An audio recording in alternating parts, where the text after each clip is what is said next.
Some scientists are concerned that man will someday relinquish his intellectual supremacy to computers, monster artificial superbrains with an intellectual power far beyond anything we can now comprehend.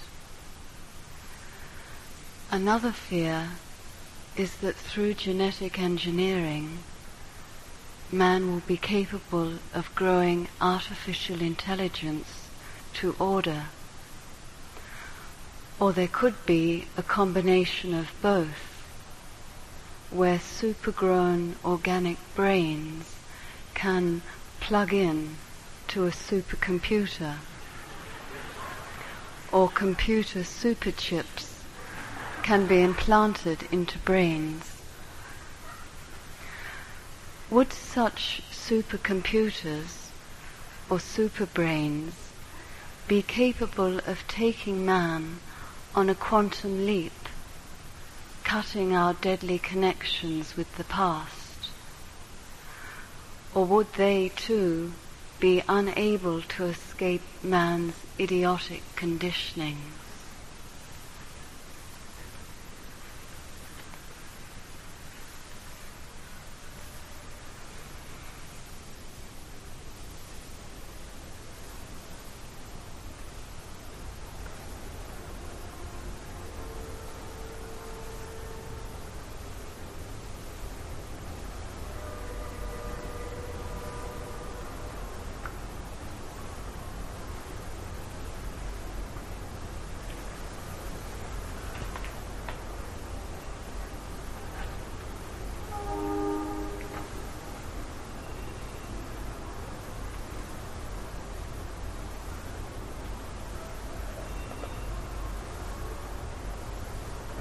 Ananda.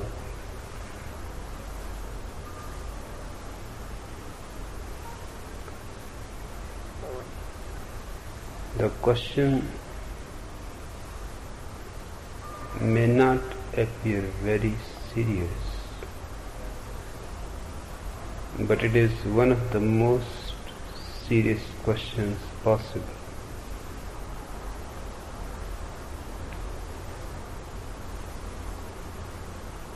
The first thing to remember is that it is going to happen.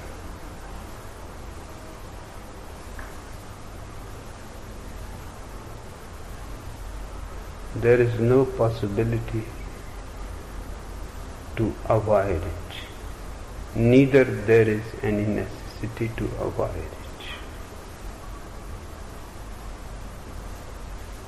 Perhaps I am alone in the world who is in absolute support of mechanical brains taking over the work of human intelligence.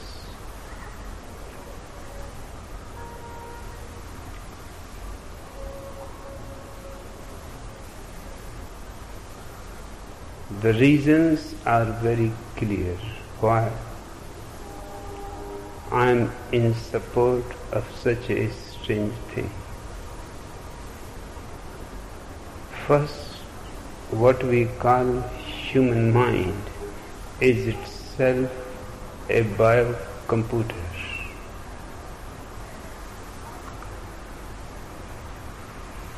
Just because you are born with it does not make much difference. A better computer can be implanted in your mind, far more efficient, far more intelligent, far more comprehensive.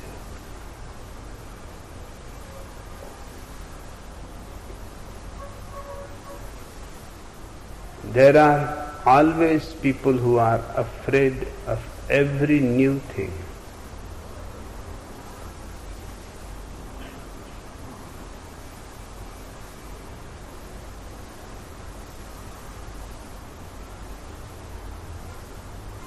every new thing has been opposed by religions, by churches,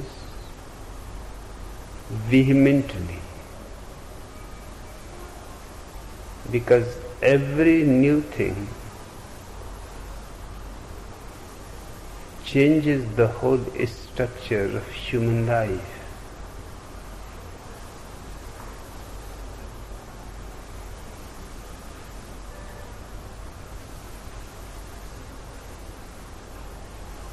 For example, the computer can change all stupidity that man has shown in the whole history. I don't think that computers will like to create war.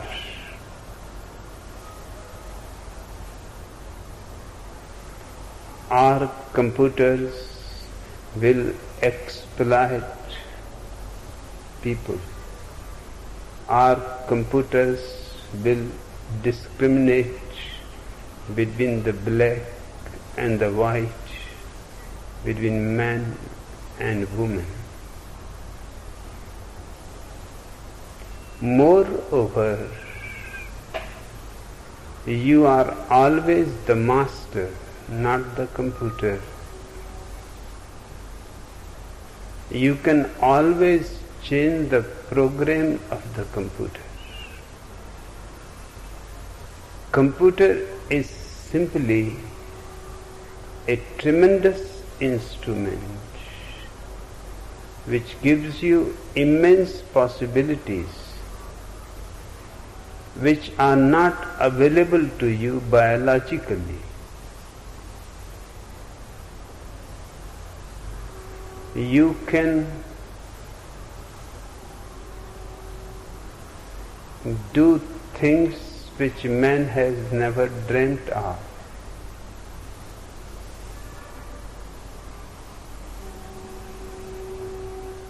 The computer can be 1,000 times more superior than Albert Einstein.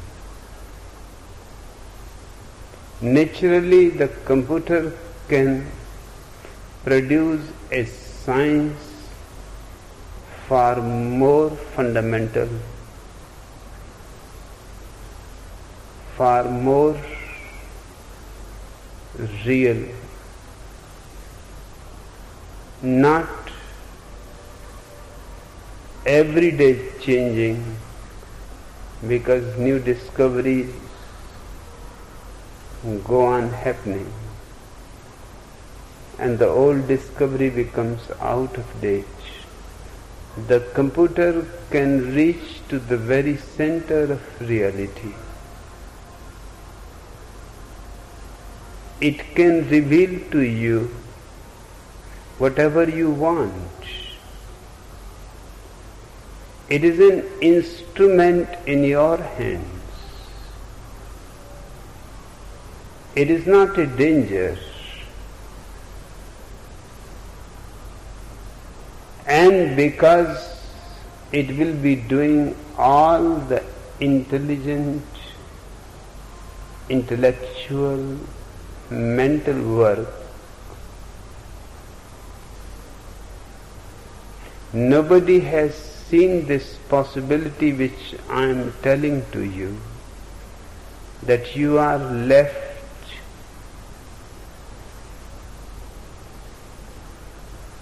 very simply to relax into meditation. The computer can be put by the side. The computer can do all the thinking. You need not go continuously chattering unnecessarily.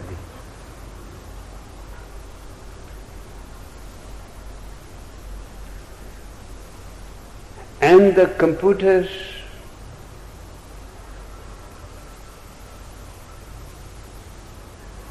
is not Christian, is not Hindu, is not Mohammedan.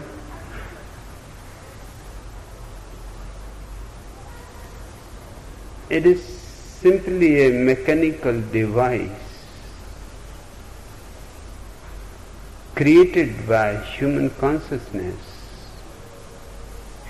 and in return it can help human consciousness to reach to its highest potentials.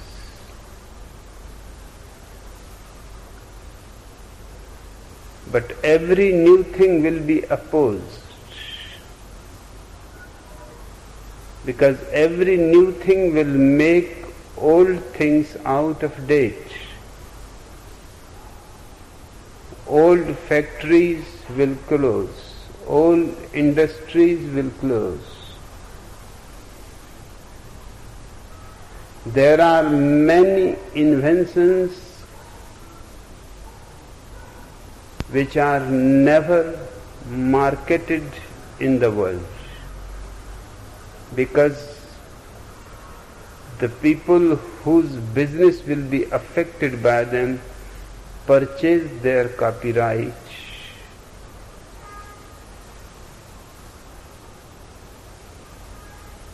And the scientist has not the money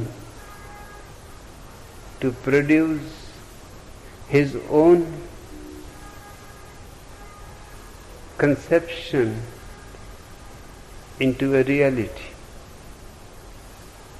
Now there are, just for example, in Japan, few scientists have discovered that railway trains need not go 60 miles per hour. They can go 400 miles per hour.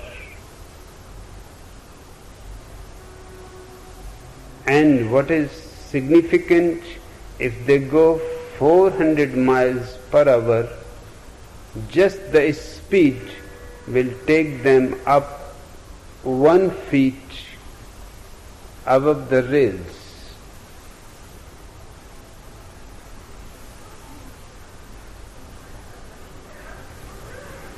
But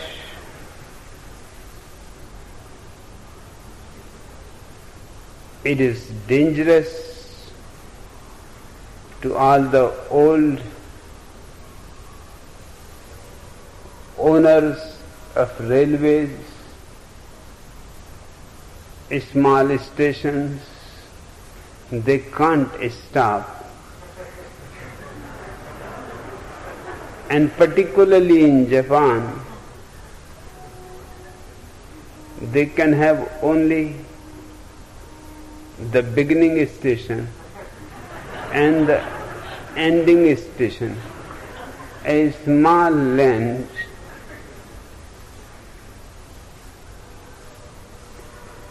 But they will not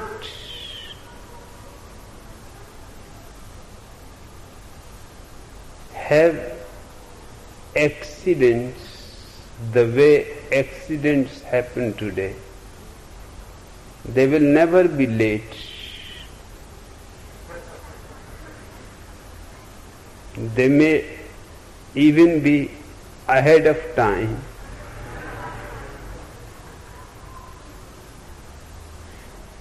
And people sitting in them will never feel any bumps.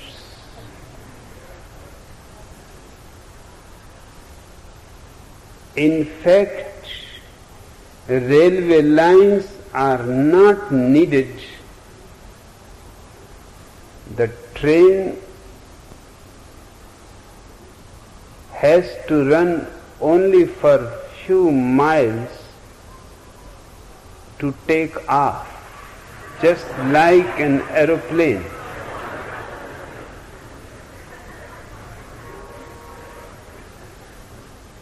And then there is no problem. It can move anywhere.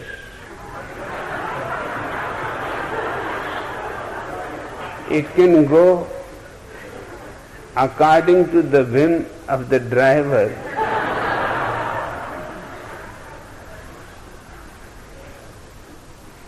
And it can take thousands of passengers.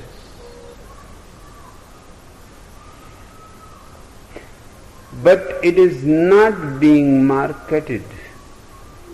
No country is interested in the invention,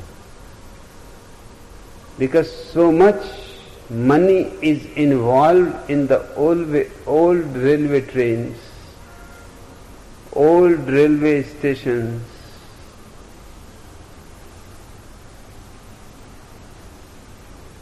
If these new trains are accepted, that whole money, that whole business goes bankrupt. It is just an example. There are at least 1,000 inventions which can help humanity to be more comfortable, to be more joyous, to have better clothes, better food, but they will not come ever into light, because there are people who are going to be destroyed if those new things come in the market.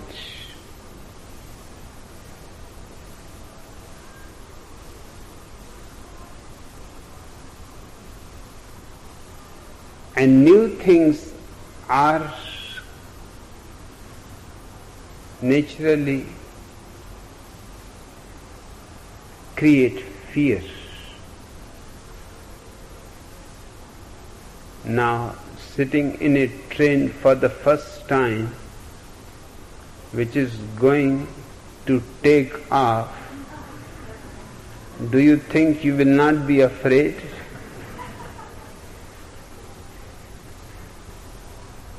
The same was the situation when the first railway train started in London. Just a 10-12 mile track, and all the churches were denouncing and condemning that God never created the train. So this must be an invention of the devil. And old trains and their engines looked like devil.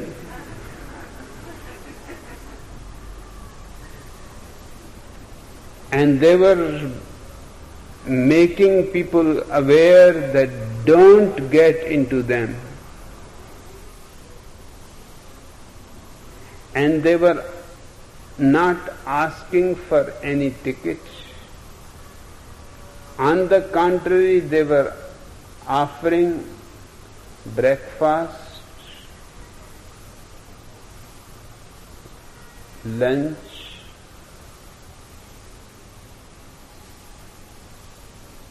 free. Whoever was ready to go for the first ride in a railway train. In the whole of England, only 8 persons were courageous enough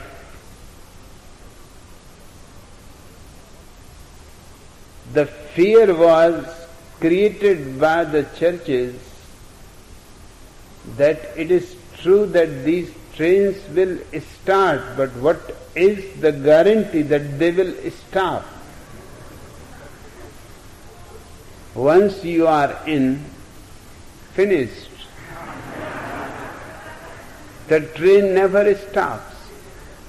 And do you think just one breakfast and one lunch will do forever?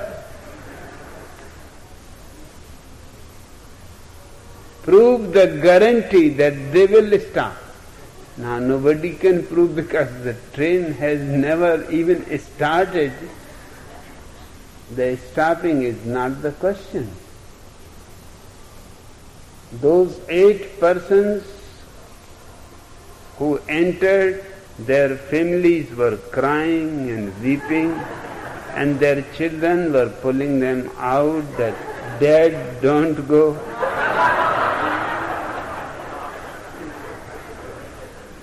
Wives were crying that, "Are you mad? Don't you see?" All the wise people of the land, the archbishops and the bishops and the ministers and the priests, everybody is against. Have you gone mad just for a breakfast and a lunch? Is taking your life? I will give you the money. Just get out.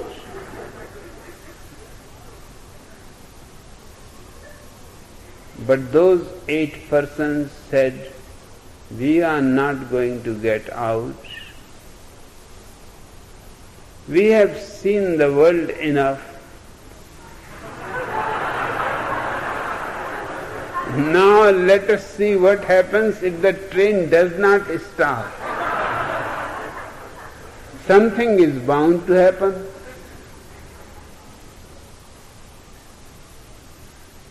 And if the driver is driving, he will also be concerned about stopping it. Otherwise he will be killed. We will kill him. They all had come with their guns, that in case the driver does not stop, shoot the driver or force the driver to stop the train. But there was no need, because there was no tracks more than 12 miles. It has to stop after 12 miles and come back. And people could not believe when the train came back and those 8 people smiling with their guns came down. They said, "Never such a beautiful thing has happened in life. Such a speed."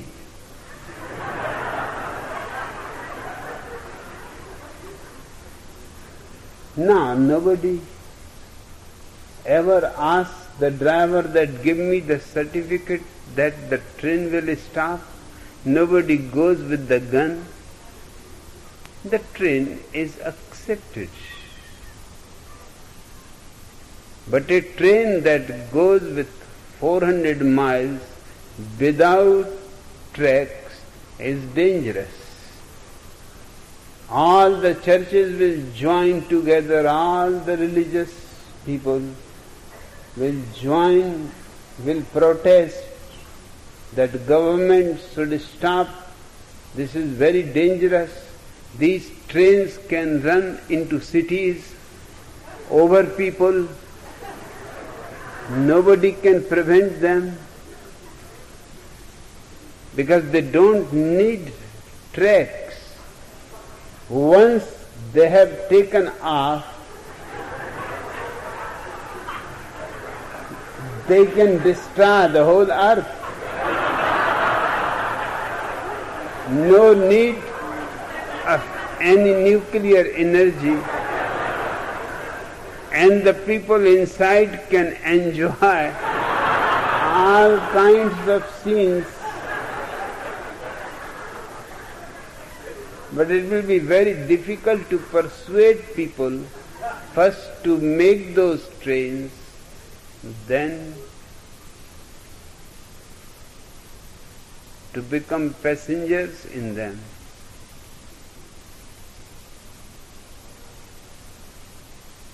Now robots are working.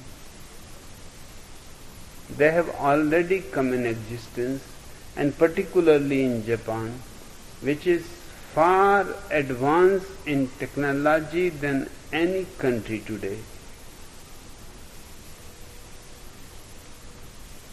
Many factories are run by robots.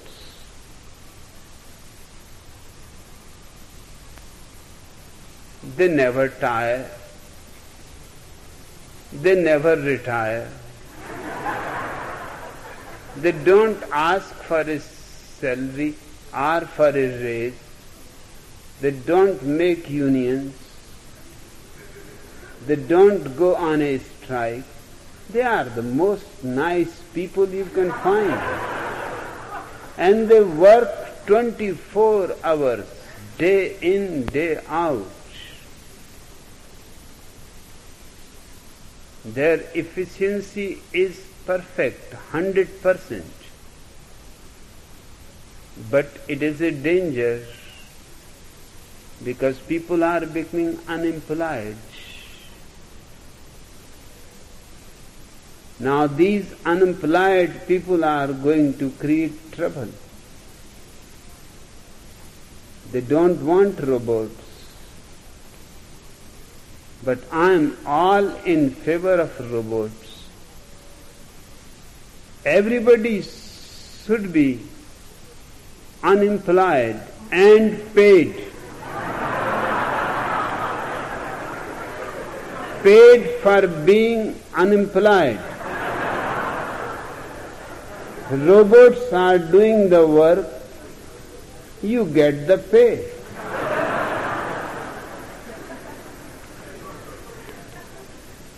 And life becomes sheer joy. Then you can meditate.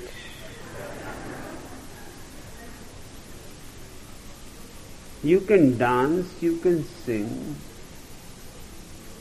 You can go for world trips.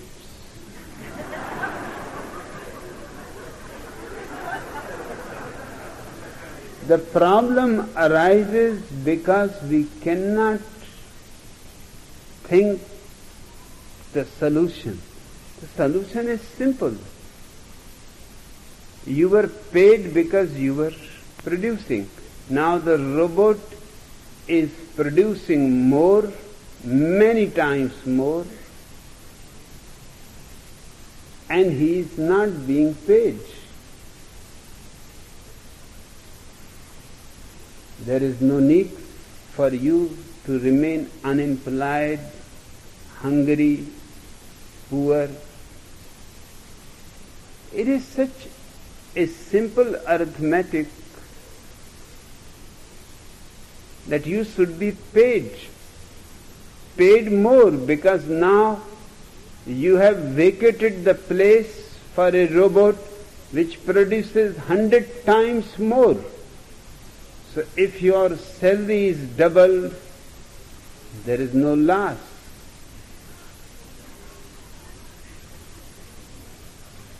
And if the whole world is unemployed and have enough money to enjoy, do you think anybody is going to join the army?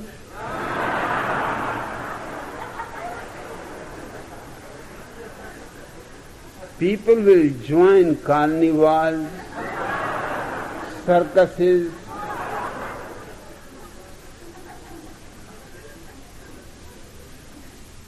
all kinds of celebrations will happen, but there is no need for war. And even if war is an absolute necessity, robots are there.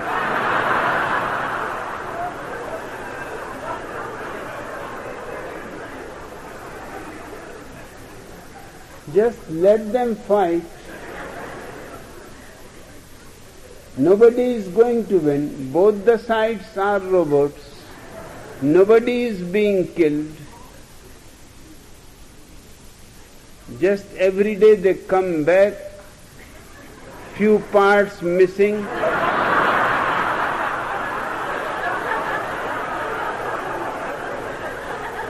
Repair them and send them back. Even war can become a great joy. No question of defeat or victory.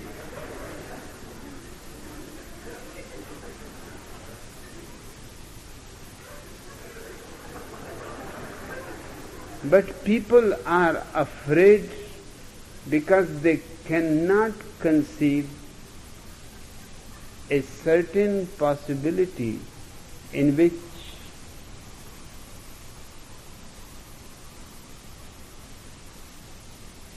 people don't suffer.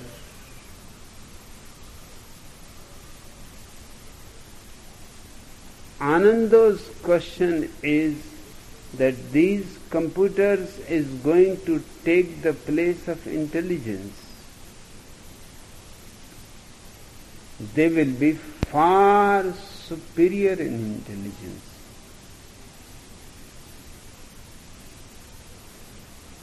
But remember one thing, those far superior intelligent computers are in your hands. You are not in their hands. So there is no problem.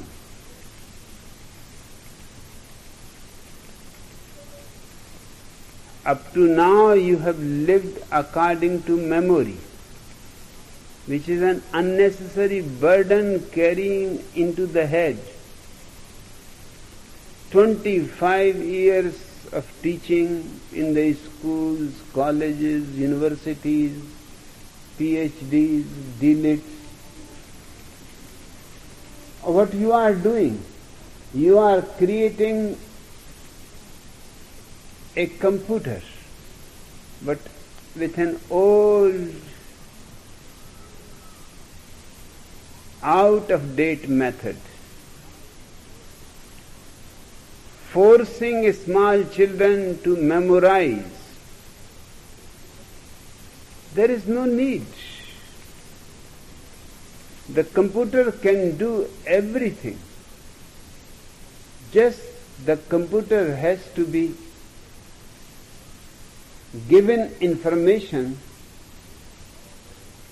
You can buy a computer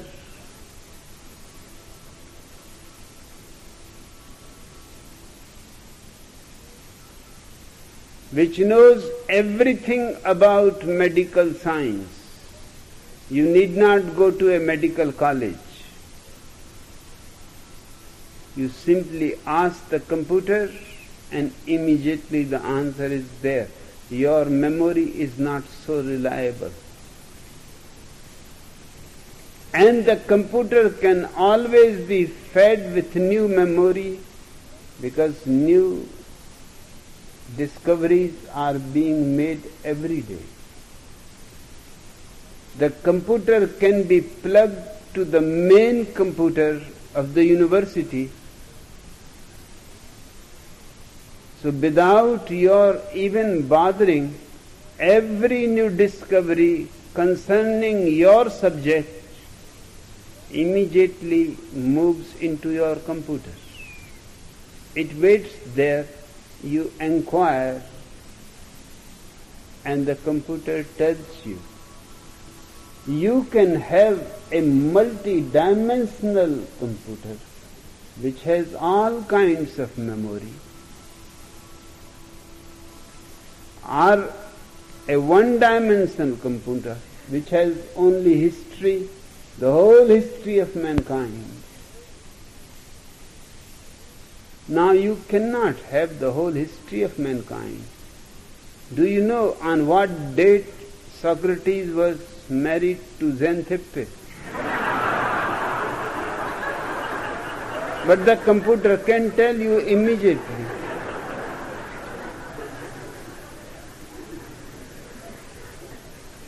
that unfortunate date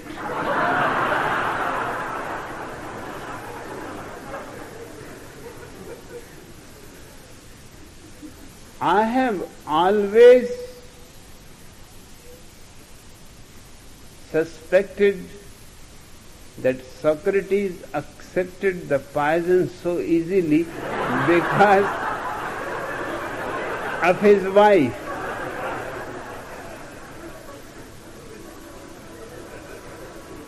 Because life was more torturous, death cannot be worse than this.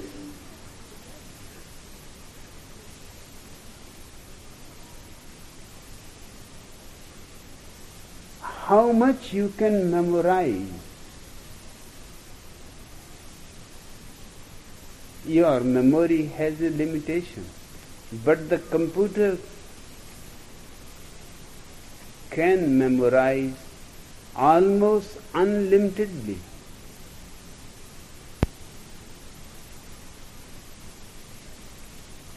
And there are many more possibilities that one computer with another computer can join together and manage to figure out new inventions, new medicines, new ways of health, new ways of living.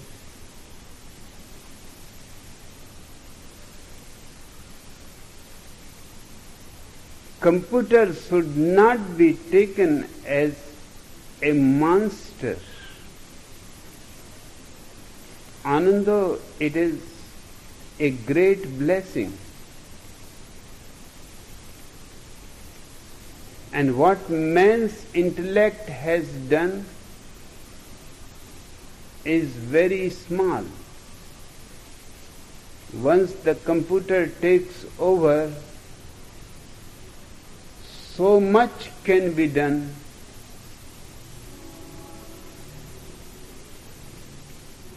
That there is no need for anybody to be hungry, no need for anybody to be poor, no need for anybody to be a thief, no need for anybody to be a judge, because these are all belonging to the same profession. Judges and thieves, criminals and lawmakers.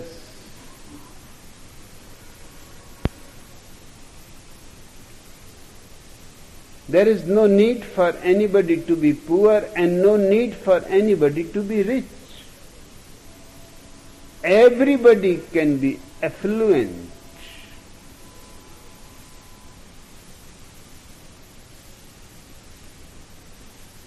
But perhaps no government will allow this to happen. No religion will allow this to happen, because it will go against their scriptures, it will go against their doctrines. Hindus believe that you have to suffer, because in your past life you have committed evil acts. Nobody knows about the past life.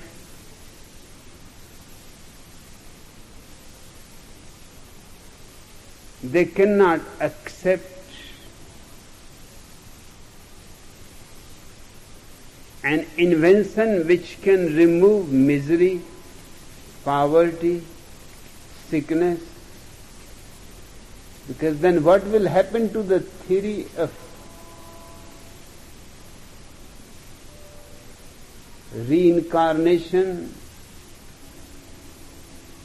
and rewards and punishments of good and bad deeds? The whole doctrine of Hinduism will be simply meaningless. If the computer can manage a life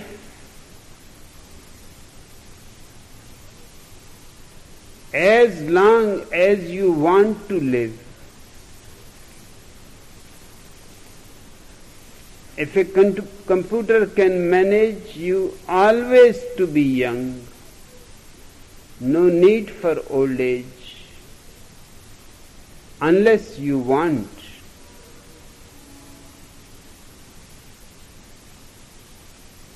then who cares about so many people will be affected? Medical profession will be affected.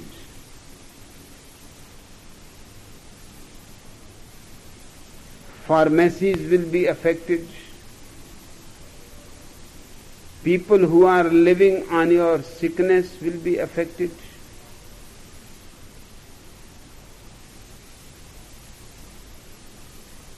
A young man came from the university with the degree of MD. His old father was waiting for him because he was tired,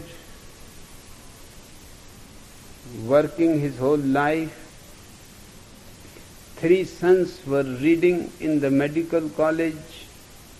At least one comes, he can take his place and support the other 2. And the young man immediately said, "You need not be worried. You rest and relax. I will take care." And 3rd day he approached his father and said, "Dad, the woman you have been treating for 30 years, I have cured." The father said, "You idiot, that is the woman who has paid for your education and was paying for your 2 other brothers. I was keeping her in this condition. She was so rich she could afford to be sick. He was not poor."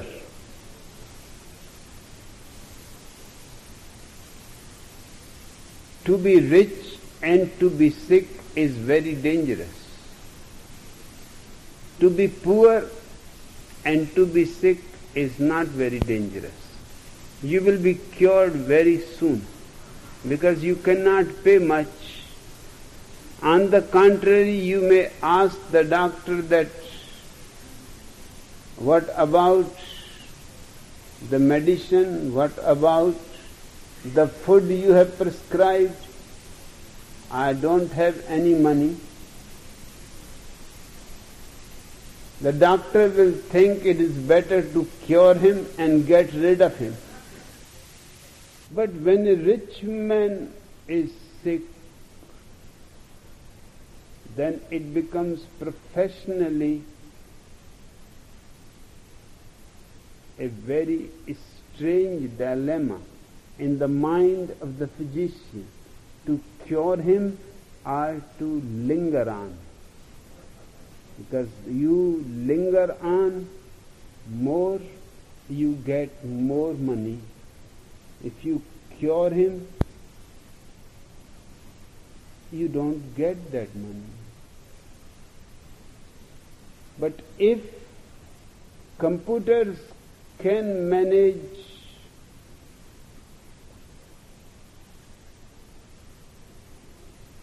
then many professions will be affected, and these will be the professions to prevent.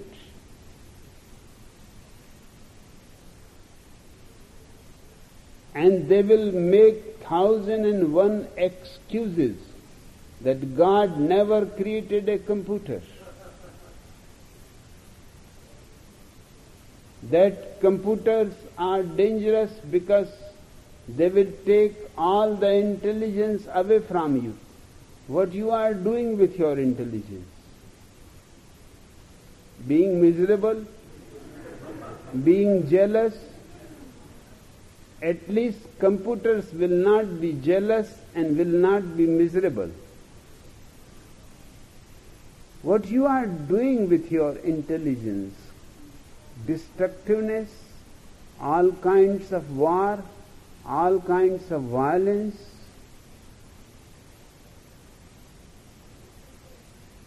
Computers can give you a complete holiday for your whole life. You can relax. You will have to learn how to relax because you have all become workaholics. For thousands of years, work hard.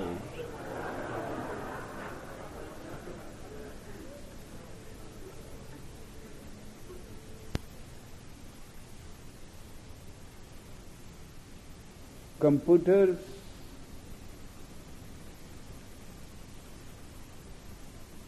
will go against your whole conditioning about work. Laziness will become for the first time a spiritual quality. Blessed are the laziest,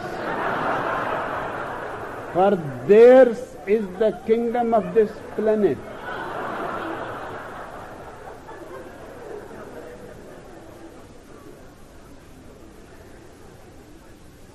And in their laziness, if they want, they can make beautiful gardens. It is just out of joy, for no purpose.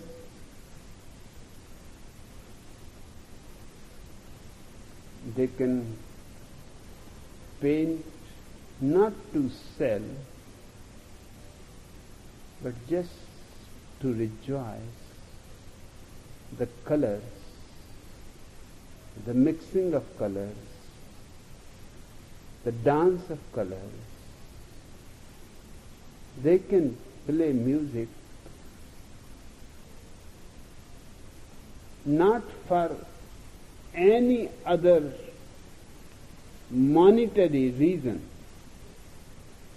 not as a business, but simply as a playful joy.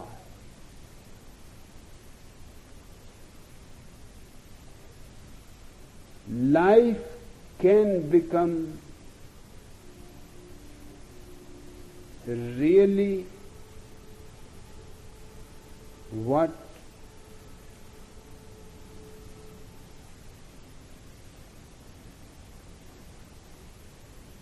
man has dreamt it in paradise. It can become here on this planet. There is no need to go that far. And nobody knows the way, and nobody has ever gone there. And those who have gone have not even dropped a card that we have arrived.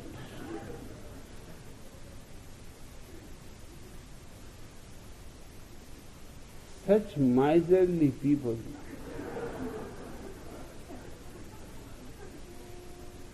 Just a Christmas card.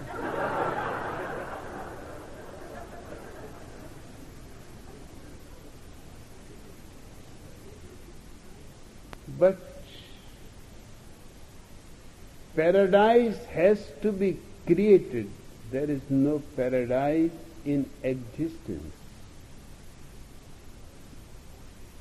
It has to come out of man's awareness, consciousness. And the computer is also part of man's creativity. There is no need to become competitor. You are the master.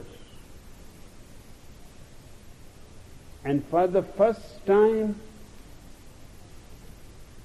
the computer is separate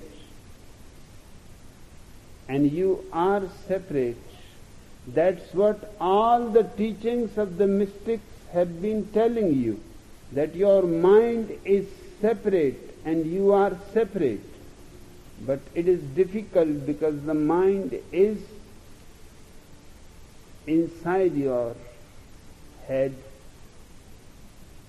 and your consciousness is so close to it that thousands of mystics have been teaching, but nobody listens. The distance is not very much, but with the computers, distance will be very clear. There will be no need for any mystic to tell you.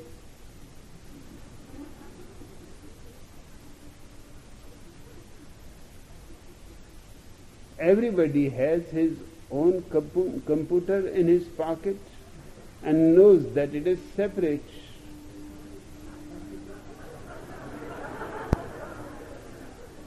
And one is free from thinking the computer is doing.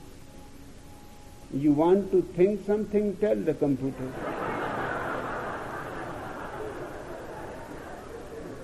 If your old habit of chattering, tell the computer, chatter, and it will chatter.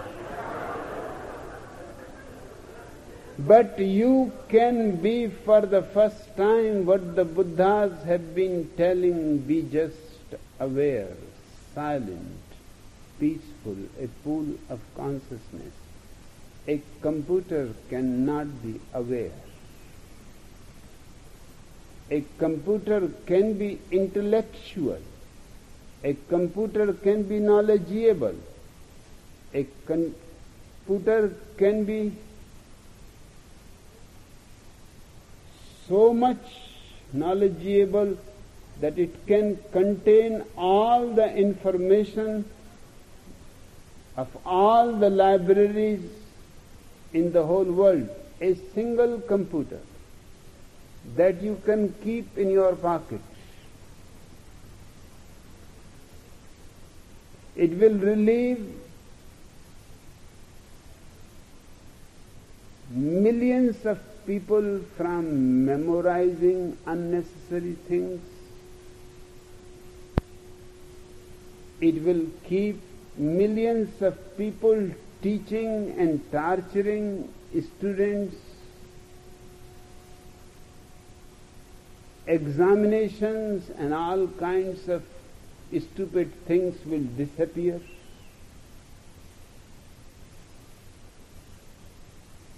The computer can be one of the greatest phenomenon that has ever happened. Anando, it can become the quantum leap. It can break away from the past and all conditions of the past.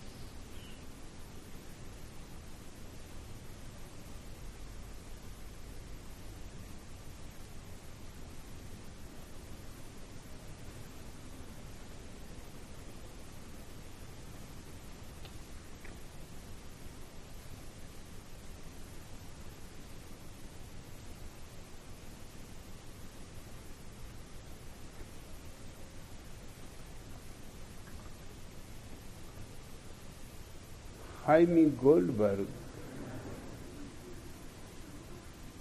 answers a classified advertisement in a newspaper which says opportunity of a lifetime.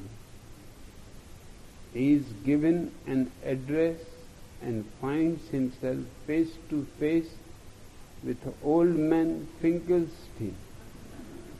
What I am looking for, explains old man Fink, is somebody to do all my worrying for me. Your job will be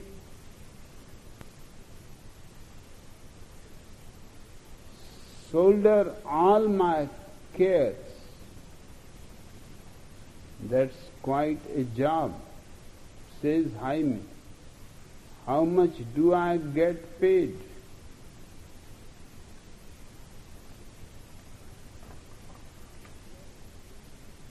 You will get $20,000 a year, says Old Man Fink, to make every worry of mine your own.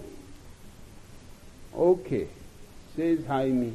When do I get paid? Aha, says Fink. That's your first worry.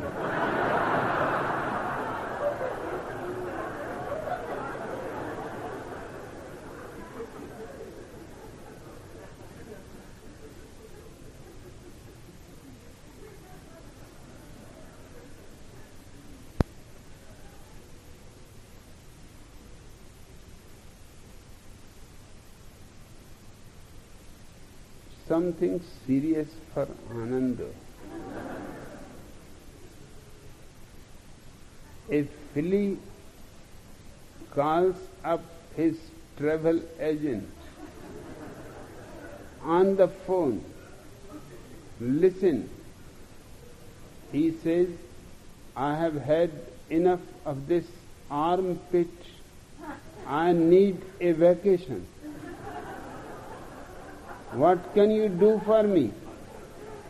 Well, says the travel agent, it is a bit late in the season, but if you are prepared for something expensive, I have got a celebrity mustache vacancy.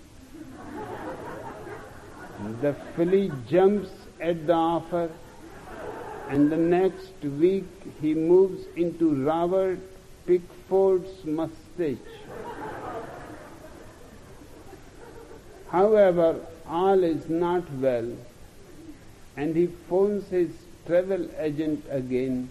I am really having a great time seeing all sorts of famous people and places, says the filly, but it is just too busy here. Talking and eating and drinking all the time. Can't you fix me up with something a little quieter? Well, says the agent, checking his files, there is a last-minute cancellation in the world's most famous public here. The filly jumps for joy, and that evening he checks into Rockall Scott's Croach.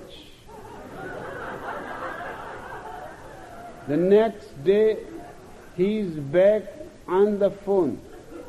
A fine holiday this has turned out to be, he tells his agent. I went to sleep last night, and this morning I am back in Robert Pickford's mustache.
a young man home from the sea walks into the pub.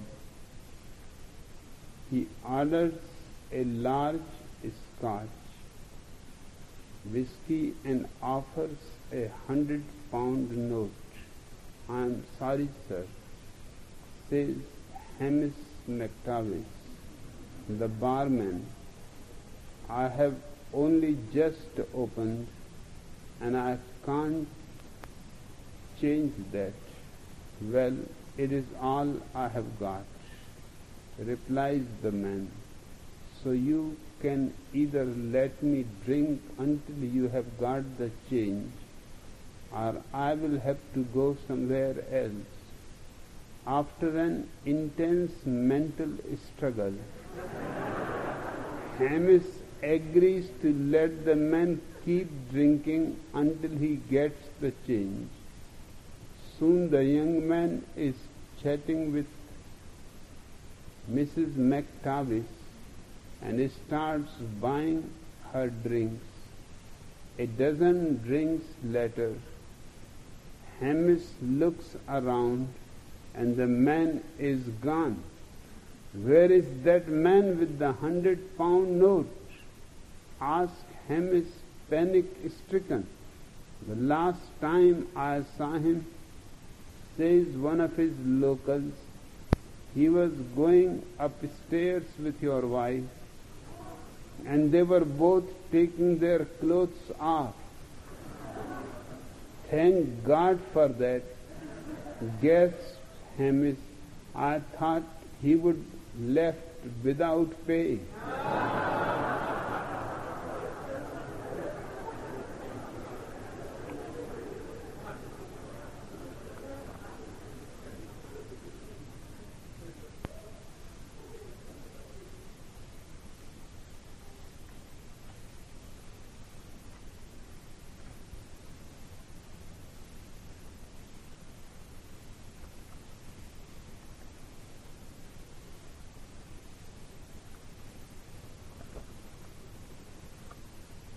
Gloria rushes into Fagin Finkelstein's law office. "I want him arrested," she cries. "He threw me on the bed.